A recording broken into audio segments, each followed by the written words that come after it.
Ես ողջունում եմ գործարարիքին միացած մեր բոլոր լսողներին եւ դիտողներին, հիշեցնում, որ 106 եւ 5 հաճախականությամբ եք միացել մեզ։ Կարող եք մեր հաղորդումները դիտել նաեւ թվային բոլոր հարթակներում, YouTube-ում, Telegram-ում, Instagram-ում։ Այս պահին մենք թարմ ուղեղով զրույցն ենք սկսում, իսկ մեր տաղավարում Հրանտ Տեր-Աբրահամյանն է, պատմաբան եւ մարտական եղբայրության անդամ, ողջունում եմ։ Շնորհակալ եմ, որ մեր տաղավարում եք։ Շատ երկար ջանքերից հետո ստացվեց այս հանդիպումը։ Ես ուրախ եմ, որ կոնե ստացվել է, այո, պարոն Աբրահամյան։ Դուք որպես ալտերնատիվ ուժ կարող ենք ասել պատերազմից հետո այդ հայտը ներկայացրել եք քաղաքական դաշտում ու մշտապես փորձել եք այդ երրորդ ուժի կոնցեպտի մեջ մնալ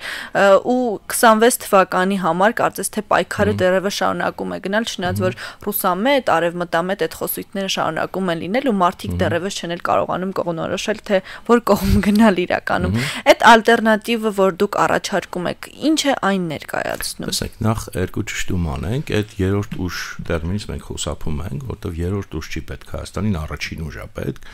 որտեղ նախ եղած երկուս չեն, մեծ հաշվով կոնցեպտուալ նույնն են, հետո կփորձեմ հիմնավորել, երկրորդը իրենք այդ ինչը որ ներկանում են որպես երկու ուժ, ինչ եմ շեշտում առաջին հայկական, որտեղ իրենք ըստ էության հայկական չեն, մեծ մասը մեզ համար դա գաղտնիք չի, խոշոր քաղաքական ուժերի Հայաստանում կառավարելի են դրսից Երկուսը երբ ես ասում եմ նկատի ունեմ որ բաշխված է այսինքն մի մասը ուժերի մի մաս ասում է որ մենք գնում ենք դեպի Եվրոպա, դեպի Արևմուտք, մի մասը դեպի Ռուսաստան։ Դրան էլ եմ անդրադառնալ, այդ երկրորդ ճշտումներ։ Առաջինը որ մենք առաջին հայկական ուժ ենք ուզում ստեղծել, ոչ թե երրորդ, եւ մյուսը այդ բաժանումը քաղաքական դաշտի արհեստական, որը պարտադրվում է նաեւ մեր երկրին, որ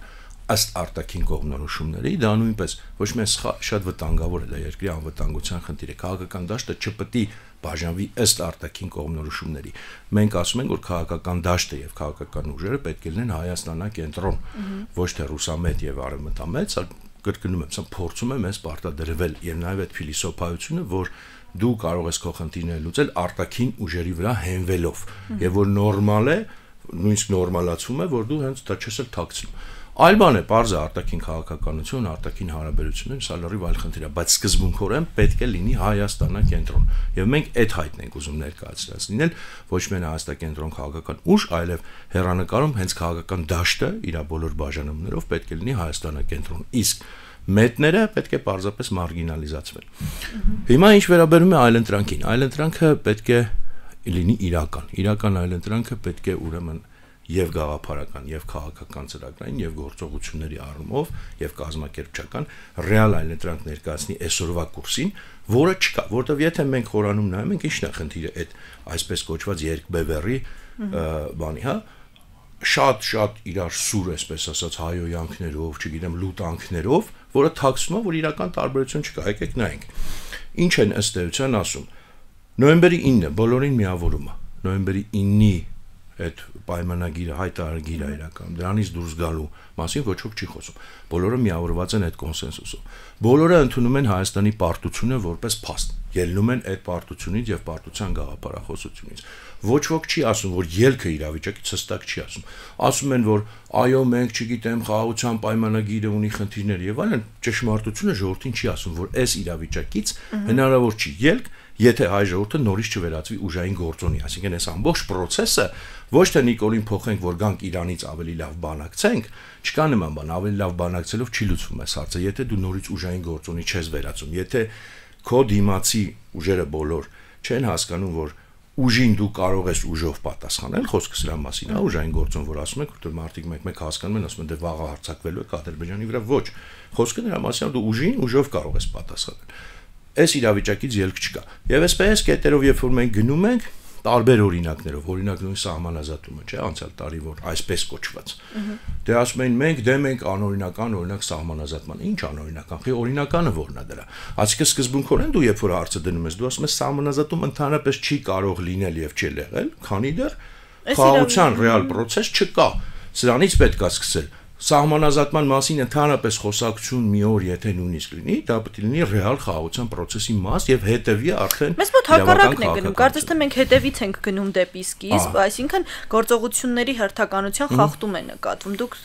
հենց դրա մասին եք նշում։ Հիմա որ ավարտեմ ուղղակի, այստեղ մենք ասում ենք, չկա իրական հակադրություն այս երկուսի մեջ։ Իրենք մեծ կոնսենսուսի մեջ են, նոյեմբերի 9-ի կոնսենսուսի մեջ, պարտության կոնսենսուսի մեջ եւ Հայաստանի թուլության այդ գաղափարախոսության կոնսենսուսի մեջ։ Երբ որ մենք ասում ենք այլընտրանք, նկատի ունենք այս բոլոր կետերով իրական հակադրություն։ Մենք ասում ենք, որ ոչ մի խաղաղության process իրականում չկա, դա փաստ է, ոչ թե մեր ցանկությունն է, փաստ է։ Այլ պատերազմը Հայաստանի դեմ շարունակվում է, որտեղ պատերազմը մենակ ռազմական գործողություններ չեն։ Այս ամբողջ քաղաքական կուրսը, որը տանում էր իբր դեպի խաղաղության դարաշրջան, ինքը բազմիցս տապալված է, ձախողված է, դա ապացուցված է, որտեղ ասում էին օրինակ, տեսեք, Արցախը ճանաչենք Ադրբեջանի կազմում կստանան խաղաղություն։ Նույնիսկ դրանից հետո, երբ որ դու չես ստանում երաշխավորված երկաթե երաշխիքներով խաղաղություն եւ թղթի վրա եւ իրականում, դա նշանակում է ամբողջը ձախողվել է վաղուց։ Դե իրենք ասում են մենք հաջողել ենք, մենք 17 կետ արդեն համաձայնեցրել ենք։ Չէ, բայց ուրա։ Այսինքն իրանք թուղթ են ստորագրված չի։ Տեսեք, թուղթ են համաձայնեցրել։ Բայց այդ թղթի եթե նկատել եք համաձայնեցման մասին հայտարարությունից հաջորդ իսկ օրվանից սկսեց սահմանում նորից լարումներ, որը երկար ժամանակ չէր եղել։ Այսինքն սա արդեն զավեշտ է։ Ավելի էլ ինչ փաստարկ բերվի, որ այս ամբողջը տապալվել, սա պետք է ֆիքսվի եւ այլընտրանքը կառուցվի այդ դրանից ելնելով։ Այսինքն այլընտրանքը նա է, որ հայ ժողովուրդը նորից ուժային գործոնի պետք է վերածվի, այլընտրանքը նա է, որ 1980 Այլընտրանքը նաև որ նոյեմբերի 9-ի այդ հայտարարությունը պետք է Հայաստանը դրանից դուրս գա եւ դա ի դեպ չի բերելու պատերազմի ոնց որ փորձում են վախեցնել, որտեղ նոյեմբերի 9-ի փաստաթուղթը բանի մասին արդեն բերել է այն ինչ որ պիտի բերեր, չէ։ Եվ մնացած այս կետով եւ նաև այս երբ որ ասում են էսել է մի հատ կարևոր կետ ավելացնեմ ու վերջացնեմ, արդեն երբ որ խոսում են այսպես կոչված իրական Հայաստանի մասին եւ իրական Հայաստանը փաստացի նույն ասում են սովետական Հայաստանի սահմանների հետ, սրան էլ ռեալ այլընտրանքը պետք է ասի, որ քանի դեռ չկա ռեալ խաղաղության process, անիմաստ է ընդհանրապես խոսել սահմանների մասին, սովետական Հայաստանի սահմաններ կլինեն, թե սովետական Հայաստանի չլինի, մենք չենք ճանաչում սովետական Հայաստանի սահմանները որպես Հայաստանի միակ լեգիտիմ սահմաններ։ Այս սա իրական այլընտրանք է, որը իմ կարծիքով եւ մեր կարծիքով մեր ժողովրդին չի ներկայացվում այն խոշոր քաղաքական ուժերի կողմից։ Ուժային գործոն եւ այդ ուժային բալանսը ապահովելու համար, այ մենք ասում ենք, որ դա մեզ պետք է առաջնային քայլերից մեկն է։ Ինչպես պիտի հասնենք դրան։ Շատ բարձ, դա այդքան բարդ բան չի, որովհետեւ տեսեք, նախ ինչից ենք մենք ելնում։ Մենք ելնում ենք քաղաքականության մեջ կա երկու մոտեցում միջազգային։ Ռեալիզմի մոտեցումը եւ իդեալիզմի մոտեցումը։ Հիմա Հայաստանում շատ մարդիկ իրենց ռեալիստ են կոչում, բայց իրականում իրանք մաքուր իդեալիստ են, որտեղ ռեալիզմը ինչ է ասում, ասում է պետությունների, ժողովուրդների միջև հարաբերությունը ըստ էության հիմնված է ուժային բալանսի վրա, ուրիշ ոչինչ բանի վրա։ Միջազգային պայմանագրեր, միջազգային իրավունք եւ այլն, դա մեծ հաշվով ասենք երկրորդական հավելումներ են, դիվանագիտություն։ Կոնկրետ հողի վրա ուժային բալանս։ Հիմա ինչպես դա ապահովել։ Դա ապահովելու համար նախ պետք է ճիշտ գնահատել իրավիճակը։ Մենք 2020 թվականից արդեն 5 տարի է անցել, հա, պատերազմից 4.5։ Այդ 4.5 տարին լիուլի էին, որպեսզի մենք հիմքերը այդ ուժային գործոնի արդեն ստեղծած լինենք, եթե մենք ճիշտ գնահատենք իրավիճակը եւ չընկնենք այդ ուտոպիայի հետևից, որ մենք գնում ենք դեպի խաղաղության դարաշրջան, բայց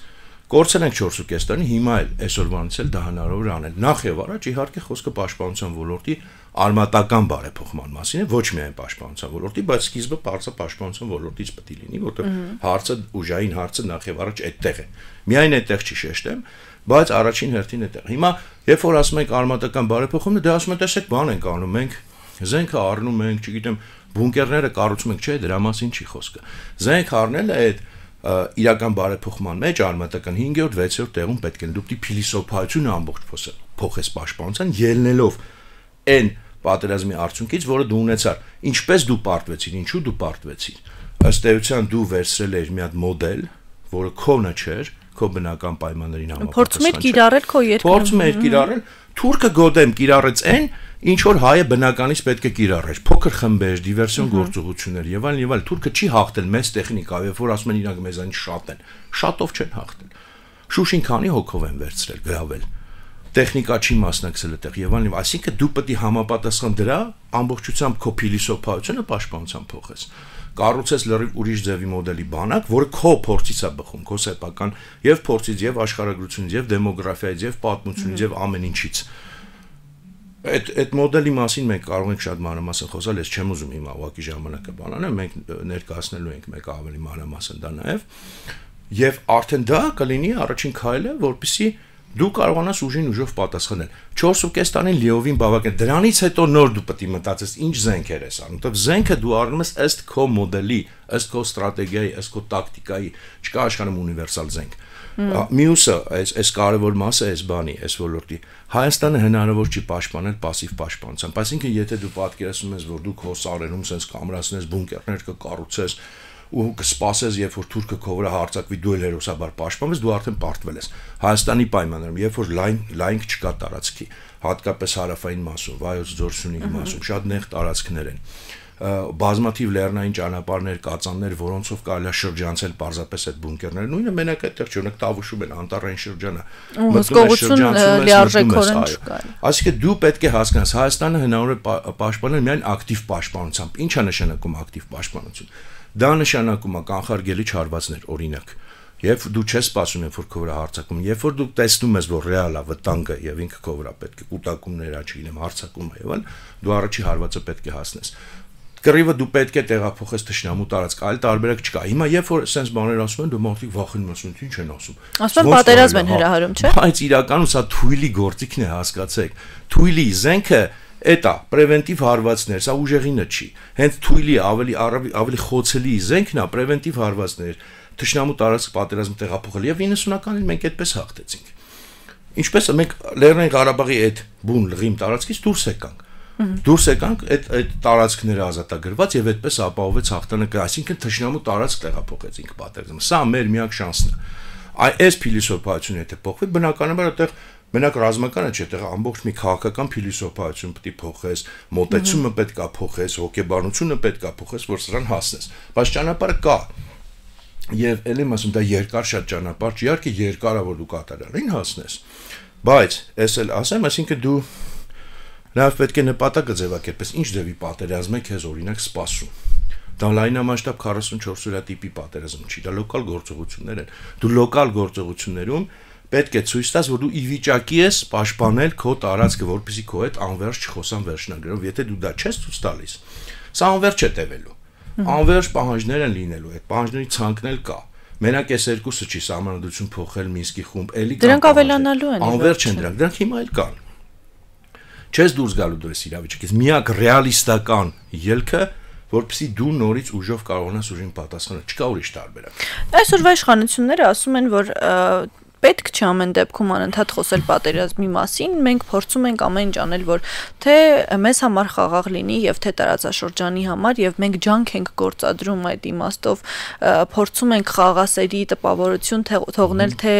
մեր բնակչության աչքի առջև եւ թե աշխարհի համար ենք փորձում խաղաղություն բերող այսպես աղավնի լինել, բայց թշնամի կողմը այլ տրամաբանությամբ է շարժվում։ Դուք հավատում եք, որ խաղաղություն այս տարածաշրջանում եւ Հայաստանի եւ Ադրբեջանի եւ Թուրքիայի հետ առհասարակ հնարավոր է, եթե մենք խոսում ենք ռազմական բալանսի մասին, պարզ է, չէ, որ դա միշտ պարտադրվելու է։ Եթե անգամ այդ խաղաղություն լինի, դա պարտադրված է լինելու ու մենք զիջող կողմն ենք լինելու։ Ձեր գնահատականը։ Տեսեք, իհարկե խաղաղությունը պետք է ձգտել անպայման։ Սա աքսիոմ է։ Ցանկացած պետություն, քաղաքականություն պետք է ձգտի խաղաղությունը։ Հարցը այն է, թե ինչպես դրան ձգտել։ Մենք երբ որ այս ամեն ինչը ասում ենք, մենք ասում ենք հենց դրա այդ հեռանկար, որ իրական խաղաղություն ստանալու համար, գոնե քիչ թե շատ կայուն տևական, դու պետք է վերածվես ուժային գործոնի։ Այն ինչ որ իրենք են ասում, դա մանկապարտեզի հեքիաթ է կնեք։ Չխոսենք պատերազմից, որպեսզի պատերազմ չունի։ Դա ինչ 5 տարեկանի մտածողություն է։ Կամ ասենք որ ասում ենք կա պատերազմի վտանգ կամ պատերազմը շարունակվում է, ասում է դուք պատերազմ եք ուզում։ Դա նույնն է, ոնց որ հիմա դուրսը անձրևի եղանակ է, ասեմ անձրևա դուրսը, ճիշտ անձրևին համապատասխան հագնվեք, ասեք դու չես սիրում արևային գարուն եղանակ, դու ուզում ես անձրև գա, ես չեմ ուզում, ես փաստն եմ ասում։ Դու փաստը պետք է արձանագրես, որպեսզի իմանաս իր այդ ինչպես վարվես, թեկուզ չթրջվես անձրևի տակ, չտուժես անձրևից, հնարավոր քիչ տուժես։ Հիմա մենք փաստը պետք է նախ եւ առաջ արձանագրենք։ Պատերազմ լինել չլինելը ցանկությունով չի։ Մեր ցանկությունով չի մեն, որտեղ պատերազմը առնվազն երկկողմանի երևույթ է։ Հիմա որպեսզի չլինի այդ պատերազմը կամ հնարավորինս դա հետաձգվի, հնարավորինս բան, հենց դրա համար դու պետք է ուժային գործոնի վերածվես։ Հիմա տեսեք, այս պահին այդ քաղաքականությունը, որ իրենք վարում են, որը իբր մեզ տանում է դեպի խաղաղություն, ակնհայտորեն այդտեղ չի տանում, չէ՞, որովհետև Եվ 20 թվից հետո մենք նախ ռազմական գործողություններ ենք բազմաթիվ տեսել լոկալ այդ մակարդակում։ Չի եղել խաղաղության չի բերել։ Դրանից հետո մենք թշնամական քաղաքականությունը Հայաստանի նկատմամբ անդադ շարունակվում է։ Մենք գալիս ասում ենք բոլոր զիջումները մենք արենք ավելի մեծ զիջում քան Արցախը ճանաչել Ադրբեջանի կազմում, Հայաստանը այլևս ուղղակի չի կարող անել, չկա։ Ավելի մեծ զիջում գոյություն չունի։ Դրանից հետո մենք նույնպես չենք ստացել խաղաղություն։ Չգիտեմ, այդ ոսկեպարի հատվածում այդ այսպես կոչված սահմանազատումը արեցին, ասին այս դրանից հետո կրկնքվի այդ պայմանագիրը, չկնքվեց։ Հիմա եկել ասեն համաձայնեցրել ենք, էլի չի կնքում, որն է խնդիրը, այստեղ ոչ մի միստիկա չկա։ Ադրբեջանի ուրեմն ռազմավարությունը շատ պարզ է, իրենք դա չեն թաքցնում։ Դա մի քանի փուլերի է բաժանվում։ Ես ամեն օր ռեժիմով հետևում եմ ադրբեջանական լուրերը, ինձ մշակված նույնիսկ ուղարկում են, մենք այդ համակարգերը ստեղծածում ենք եւ դրա համար շատ վստահ եմ խոսում այս թեմայից։ Շատ պարզ մի քանի փուլանոց ռազմավարություն է։ Իրենք նույնիսկ չեն թաքցնում։ Առաջի փուլում իրենք ասում են մենք կհասնենք ուրեմն նրան, որ այս պայմանագիրը կկնքվի, երբ որ Հայաստանը այս երկու պայմանը կընդունի։ Երկրորդ փուլով ասում եմ մենք դնելու ենք կոմունիկացիաների հարց, այսինքն պայմանագիրը նույնիսկ եթե կնքվի, իրենք հաջորդ քայլեր ունեն։ Հաջորդ քայլը այդ արդեն Զանգեզուրի միջանցք եւ այլն եւ այլն։ Եվ այստեղ նաեւ հարցը թե ինչ է այդ պայմանագրի մեջ գրված։ Այդ հենց մի կողմ թողած, որտեղ որ ճիշտ ասեն, դա նույնիսկ այդքան էական չի, մոտավորապես պարզային չէ գրված։ Միջանցքի թեմա օրինակ չկա, հիմնականում ռետորական թեմաներ են։ Այդքան էական չի, չեմ ասում ընդհանրապես կարևոր չի։ Հաջորդիվ գալիս է ուրեմն Հայաստանի այսպես կոչված միլիտարիզացիայի հարցը, իրենք դա հետևողական շարունակում են եւ շարունակելու են ասել։ Եվ նաև այդ ադրբեջանցիների վերադարձը Հայաստան։ Սա էլ է, սա թեմա, որը պատահական չի, իրենք հետևողական քաղաքականություն են վարում։ Որն է սրա մեծ նպատակը։ Մեծ նպատակը հետևն է։ Ադրբեջանը իրեն տեսնում է որպես առնվազն հարավային Կովկասում գերիշխող պետություն, այդ թվում Հայաստանը ինքը տեսնում է այդ դիրքերից։ Դրա համար է այդ հարցերը բարձրացվում, որպեսզի գերիշխող դիրք ապահովի, ոչ թե խաղաղություն մեր պատկերացրած, այսինքն հավասարը հավասար այդ մոտավոր հարաբերություն, այլ գերիշխանության քաղաքականություն։ Սա լրիվ ուրիշ բան է։ Իրենք ասում են մենք հաղթել ենք, եւ հաղթանակի պտուղները պետք է մինչև վերջ խաղենք։ Այսինքն մենք պետք է Հայաստանում գերիշխող լինենք։ Դրա համար Հայաստանը չպետք է զինվի։ Հայաստանի զինված ուժերը երբեք չպետք է գերազանցեն այն չգիտեմ պատկերացումները, որոնք մենք սահմանվի, զենքի տեսակներ եւ այլն, եւ նույն այդ ադրբեջանցիների վերադարձի թեմա, դա նույն թեման է, այսինքն որպեսզի հավելակ ճշմարտ գործիք լինի Հայաստանի նկատմամբ։ Այս տիպին իրանք պատկերացում։ Եվ դա, ելեմ ասում, իրենք չեն թաքցնում, սա հեքիաթ չի, սա երբ որ իրանք լրատվությունը կարդում ես պաշտոնական խոսքից մինչև քարոզություն, շատ པարզ պատկերով, մեկ նույնիսկ ամենաբաց ձևով ասում են այդ 3 փուլն է։ Վերջին փուլում արդեն գալիս է այդ ադրբեջանցիների վերադարձ, հա դրանից հետո ինչ որ ձևի հայերը թող ստեղ ապրեն։ Էս է խնդիրը։ Եթե դու դա հասկանում ես, դու հասկանում ես, որ այլ ելք չկա, քան որովհետև դու չես կարող այդ ամենին համաձայնվել։ Եթե համաձայնվում ես, միանգամից համաձայնվի, ասա անկախությունից հրաժարվում եմ։ Ես էլ չեմ ասում ավելի մեծ կոնտեքստը, որովհետև ստե մենակ Ադրբեջանը չի, ռուս-ադրբեջանական հարաբերություններ կան եւ այլն։ Վալեր Աբրամյան,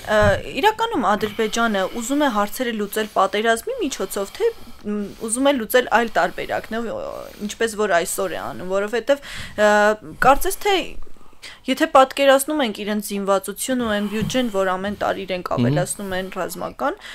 իրենց համար մեծ խնդիր չէ ամեն դեպքում Հայաստանի հարցերը լուծել եւ դնել մի կողմ։ Աշխարհն է կանգնեցնում, թե ծրագրերը պարզապես այլ են։ Տեսեք, նախ ցանկացած պետություն, ինչքան էլ ինքը լինի ագրեսիվ եւ գերիշխանությանը ձգտող, ինքը իհարկե կնախընտրի որևէ հարց լուծել առանց ռազմական գործողությունների, շեշտում եմ, պատերազմ ու ռազմական գործողություններ տարբեր։ Եթե ինքը կարողանում է հարցերը լուծել զուտ ուժային ճնշումներով, այսինքն օրինակ էլի եթե վերցնենք անցյալ տարվա ոսկեպարի այդ տարածքի դեպքերը, ոսկեպար ասելով հասկանում եք։ Այո, իրանցի հատվածներ եւ այլն։ Ուրեմն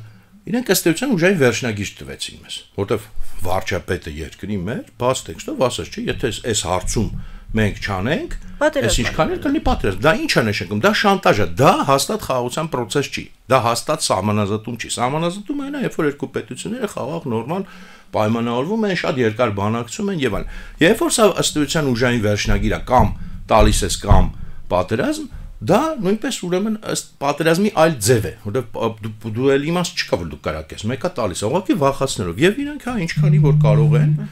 այդպես էլ լինելու է, դա բնական է, որովհետեւ տեսեք պատերազմը սահմանվում է որպես քաղաքականություն, որը վարվում է ուժի միջոցով։ Հիմա դու այդ ուժը կկիրառես կրակոցի ձևով, թե զուտ շանտաժով, թե վախացնելով, թե հոգեբանական ճնշումներով, դա էական չի։ Այդ ամեն ինչը նույնպես պատերազմ է։ Հիմա դրա համար այդ իմաստով իրանք կարիք էլ չունեն եւ այնքան կփորձեն հասնել իրենց նպատակներին, որքան որ հնարավոր է առանց ռազմական բանի։ Բայց իհարկե ռազմական գործողություններ ծավալելը բնականաբար չի կարող միայն, ասենք, Ադրբեջանի ցանկությամբ լինել։ Բնականաբար եւ տարածաշրջանային եւ միջազգային իրավիճակներ պետք է լինեն, ոնց որ իրանք 20 թվականի աշնանը չի սկսեցին։ Իրենք հաշվարկեցին, որ իրենք ունեն միջազգային հարաբերությունը մի հատ պատոհան, հատկապես այնտեղ ամերիկյան ընտրությունների հետ կապված, իրենք դա էլ չէին թաքցնում, եւ այդ պատուանի մեջ տեղավորեցին եւ իրանք այդ ժամանակ համընկավ շահերը Ռուսաստան, Թուրքիա, այսինքն իրանք այդ թողտվությունը ստացան, որ իրանք արդեն նախապես պայմանավորված էր այդ ամեն ինչը, որ Ռուսաստանը չի միջամտելու այն ձևով, ոնց որ Հայաստանի այն ժամանակվա ղեկավարությունը այսօրվանն էլ հետ է պատկերացնում եւ այլն, այսինքն իհարկե միջազգային իրավիճակ պետքա լինի։ Բայց էլ եմ ասում, հիմա նաեւ պետքա մենք հասկանանք պատերազմ ասածը չպատկերացնենք այդ երկարատև լայնամասշտաբ այն խնդիրները, որոնք իրենց արժեվ հիմա դրած են, դրանք կարող են լուծվել, եթե նույնիսկ ռազմական գործողություններով լուծվեն, փորձեն իրենք լուծել, շատ կարճ բանով, շատ կարճ ժամկետներում եւ շատ լոկալ գործողություններ, օրինակ նույն Զանգեզուրի խնդիրը։ Դա չի ենթադրում շատ երկարատև բան։ Մենք նաեւ դրա համար պետք է պատրաստ լինենք այդ դիպի զարգացմանը եւ համապատասխանաբար մեր պաշտպանության համակարգը պատրաստենք նման զարգացումներ, որտեղ դու կարող ես պարզապես չհասցնես օրինակի համար Երևանից ուժ տեղափոխես Սյունիք, ինքը արդեն հարցերը կլուծի։ Դրա համար դու տեղում պետք է այդ ուժերը ունենաս, դրանք պետք է լինեն արագ, դրանք պետք է կարողանան գործել շատ մոբիլ, դրանք պետք է կարողանան թշնամու թիկուն գործել։ Այս ամեն ինչը աբստրակցիա չի, կոնկրետ այն մարտահրավերներից է բխում, որը մեր առաջ է։ Իսկ եթե դու հույսը դնես դասական, չգիտեմ, տեխնիկան ծավալելու, Երևանից հասնելու այնտեղ եւ այլն, դու կպարտվես մինչեւ բուն ռազմական գործողություն նույնիսկ սկսելը։ Այո, շատ կարճ ժամանակ է դրա համար պետք։ Ռուսաստանից եթե խոսում ենք, տեսանք թե ինչ եղավ, դուք էլ ասացիք, որ պատկերացումները թե նախկին իշխանությունների, թե ներկա իշխանությունների այն չէին, ինչ որ եղավ իրականում։ Իսկ այս պահին ինչ է ուզում Ռուսաստանի Դաշնությունը, մեզ հետ կապված ծրագրերը որոնք են եւ մեր պատկերացումներն ու ակնկալիքները Ռուսաստանի Դաշնությունից որոնք են։ Ռուսաստանի ծրագիրը ինքը մեծ ծրագիրը նույնն է, ինքը չի փոխվում, այսինքն այդ ծրագիրը նախկին ռուսական կայսրության կամ չգիտեմ սովետական միության հետ սովետական տարածքում չասեմ ծավալվել, հա, այսպես ասենք, հնարավորինս վերականգնելը այդ գերիշխանության այն ուժի, որը իրենք ունեցել են, ըստ էության 20 թվականի պատերազմի այդ կոնտեքստի մեջ էր, որպեսզի հարավային Կովկասում իրենք այդ միջոցով էին փորձում, հետո երբ որ իրանք Ուկրաինա մտան, որը իհարկե այդ նույն ծրագրի առավել կարևոր իրենց համեմաստ էր, եւ քանի որ դա շատ երկարեց, այստեղ նույնպես այն նախնական ծրագրերը, որոնք իրենք ունեն, որոշակի փոփոխություններ կրեցին եւ մի փոքր սառեցվեցին։ Օրինակ, եթե հիշեք, 2022-ին չէ, մտան Ուկրաինա փետրվարին, հա, իդեպ մտնելուց առաջ Ադրբեջանի հետ հայտարարագիրը ստորագրեցին դաշինքի, եւ փետրվարին մտան, փետրվարի վերջին մարտին ստեղ սկսեցին միութենական թեմա բարձրացնել, տարբեր ուժեր, տարբեր ձևերով։ Հետո դա կտրվեց անսպասելի։ Ինչու՞, որովհետեւ ռուսները արդեն խրվեցին Ուկրաինայում եւ համարվեց, որ այս թեման ակտուալ չի այսպայն։ Պետքա ժամանակավոր դադարեցնել։ Հիմա մենք տեսնում ենք, որ նորից կարծես թե կան նշաններ, որ թեման ակտուալանում է, չէ՞, էլի Հայաստանում գոնե ինչ որ մի ձևով այդ թեման սկսել են բարձրացնել եւ Ռուսաստանում հիմա խոսում են նոր ֆորմատի մասին, դա այսպես կոչված եվրասիական բլոկն է, դա տարբեր է այն ԵԱՏՄ-ից, հա, դա տնտեսական չի, դա իրենք ձևակերպում են որպես անվտանգության նոր մի հատ բլոկ կամ եւ քաղաքական բաղադրիչով, էլի հետ սովետական տարածքում, սա ըստ էության այդ նույն ծրագիրն է, եւ այդ եմ ասում, ինքը չի փոխվել։ Զուտ մեծ ստրատեգիան Ռուսաստանի, զուտ խնդիրը, թե որ պահին իրենց բավականաչափ ազատ կզգան, որ հենց այս տարածաշրջանում արդեն այդ ծրագիրը փորձեն ավելի ակտիվ իրականացնել։ Հիմա բնականաբար իրանց համար միշտ էլ առաջնայինը լինելու է արևմտյան ուղղությունը, ուկրաինական ուղղությունը, որտեղ այդ ծրագրի մեջ դա առանցքային դեր ունի։ Եվ մեր տարածաշրջանը որոշակի իմաստով երկրորդական է դրա նկատմամբ։ Երբ որ իրենց ինչքան որ իրենք ընդեղ իրենց ազատ կզգան, այնքան ստեղ ավելի կակտիվանան, որոշակի նշաններ կան, դե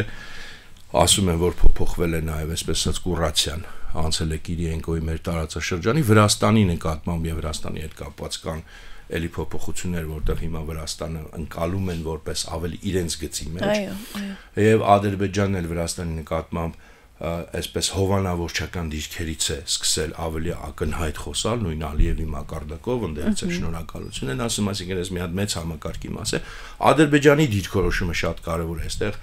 որտեվ որ մեր մոտ պատրանքներ չունեն, Ադրբեջանը այդ ռուսական գծի մեջ եղել է եւ շարունակում է մնալ եւ ոչ մի նշան չկա, որ ենք փոկվելու են այդ գծից։ Իրենք այդ գծի մեջ են ստրատեգիկ։ Դե իրենց համար շահավետ գիծ է, ինչու փոկվում։ Հակաեվրոպական եւ պրոռուսական։ Իրենք իրենց տեսնում են այդ պրոյեկտի մեջ, այդտեղ իրենք խնդիր չեն տեսնում, որտեղ մեր հասարակության մեջ տարբեր պատրանքներ ժամանակ առ ժամանակ տարածում են դրա մասին եւ նաեւ այդ իմաստով անիմաստ է ստրատեգիան, որը մեր իշխանությունը վարում է իբր Ադրբեջանի հետ խաղաղություն կնքենք, որ Հայաստանը անկախանա եւ այսպես ռուսներից ազատվենք, դա աբսուրդ է, որտեղ Ադրբեջանը Ռուսաստանի հետ մի բլոկի մեջ է մնում եւ դու չես կարա սեպարատ իր այդ խաղաղություն կնքես։ Դե ակնհայտ է, որ այսօր արդեն այդ դեպի Եվրոպա տանող գիծն էլ է ինչ որ չափով թուլացել ու եթե ակինում ավելի ակտիվ էր այդ մասին խոսում, հիմա ավելի пассив այն խոսակցությունները։ Եթե շատ դուրս չի եղել, գոնե եթե վերցնենք այս Դե մակերեսին երևում էր այն ինչ որ ներկայացվում էր, բայց խորքում խնդիրը դա չի, խնդիրը էլի հետեւելն է։ Այդ գիծն էլ ինքը էլի պատրանք է առաջարկում։ Մեծ հաշվով ինքը ասում է, դե տեսեք ռուսական անվտանգության այդ բանը չաշխատեց, որտեղ բոլորը հավատում են, ինչի մեր նաև մեր մոտ էս պարտության թեման ստացեց, որտեղ եւ բանակում կային մարդիկ եւ քաղաքական ուժերում, որ հավատում են, որ ռուսները չեն թողնի կռիվ, եթե նույնիսկ մի 3-4 օրը կգան կկանգնացնեն կամ մեզ կպաշտպանեն։ Հիմա ասում են ռուսները չպաշտպանեցին, եկեք ֆրանսիացիները պաշտպան։ Հարցը այդպես չպետք է դնես։ Հարցը պետք է դնես, եթե դու չես վերածում քո ինքդ քո անվտանգության երաշխավորի, որքան էլ դու փոքր ազգ լինես, դա անխուսափելի է։ Եվ մենք ունեցել ենք նման փորձը 90-ականների սկզբին։ Ոչ մի արտաքին ուժ քեզ չի օգնի։ Վերածվի սուբյեկտի, կարող է նույնիսկ նույն Ռուսաստանը քո հետ ուզենա խոսալ։ Նույնիսկ չգիտեմ Ադրբեջանը քո հետ այլ կերպ խոսա, եւ այդ դեպքում այո, նույն հարաբերությունները արևմուտքի հետ շատ ավելի իմաստավորված կլինեն, որովհետեւ այո, կա շահերի որոշակի համընկնում, կարող են լինել դաշնակիցներս փուլում, բայց մենակ մի պայմանով։ Եթե մենք ինքներս մեզ Եթե մենք հասկանանք, որ մենք ինքներս մեզ պետք է պաշտպանենք, ոչ թե հիմա էլ հույսը դնենք, որ այն էլ Եվրոպան, որը կներեք, բայց ռազմական ինքը մեզ ներուժ չի։ Ոչ էլ նույնիսկ Ֆրանսիան առանձին վերցված։ Սուբյեկտի վերածվելու համար կարծում եմ, ես ճիշտ եմ ենթադրում, որ շատ կարևոր են դիվանագիտական տարբեր հարաբերությունները, ճիշտ երկրների հետ ճիշտ հարաբերությունները, ու երևի այդ տրամաբանությամբ, որ անդադ փորձում են այս գծի հետ մեզ կապել են, գծի հետ կապել։ Իրականում մենք ինչպիսի հարաբերություններ պիտի ունենանք, ոչ թե որ իրենք պիտի գան մեզ պաշտպանեն կամ այն մյուս կողմից պիտի գան պաշտպանեն, այլ մենք ինչ ունենք տալու եւ ինչ ունենք ստանալու դրա դիմաց եւ ումից առհասարակ։ Տեսեք, ամեն դեպքում սուբյեկտի վերածվելու հիմքում նախ եւ առաջ քո ներքին ջանքն է ուժային գործոնի վերածվել, որից հետո նոր գալիս է դիվանագիտությունը, այստեղ ճիշտ հիերարխիա պետք է սահմանել, որտեղ էլի կա մի տարածված բան, որ մեր ժողովրդին անդադ ասում են, ասում դե մենք լավ դիվանագետ չենք, այսինքն ուզում եմ հասկանալ գաղափարապես մենք պիտի փոխվենք այդ սուբյեկտի վերածվելու process-ը, որն է հերթականությունը քայլերի, որովհետև շատ են դրա մասին խոսում, բայց բացատրությունը մոտավորապես խոսեցինք, առաջինը պաշտպանության համակարգի արմատական բարեփոխում, առաջինը, առանց դրա հնարավոր չի։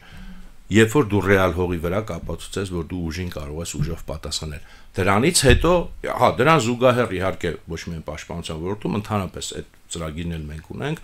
քո երկրի ներսում տարբեր համակարգերի արմատական բարեփոխում պետք է լինի, սկսած, չգիտեմ, անվտանգությունից սկսած մինչև կրթություն, գիտություն, սա առանձին բան է։ Բայց առաջնայինը պետք է սկսես այս պայմաններում, շեշտում եմ, ոչ թե ընդհանրապես այս մեր կոնկրետ պայմաններում պաշտպանության ոլորտից։ Դրանից հետո նոր գալիս է դիվանագիտությունը։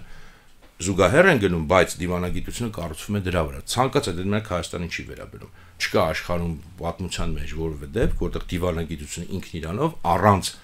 թիկունքում ունենալով քաղաքական եւ ռազմական ուժ կարողանա խնդիրներ լուծի։ Դա միֆ է։ Ասենք մերոնք գործին մասը թուրքերը լավ դիվանագետներ են։ Թուրքերը լավ դիվանագետ չեն, թուրքերը նախ եւ առաջ լավ կռվողներ են եղել, որքանի լավ կռվել են, այդքանի կարողացել են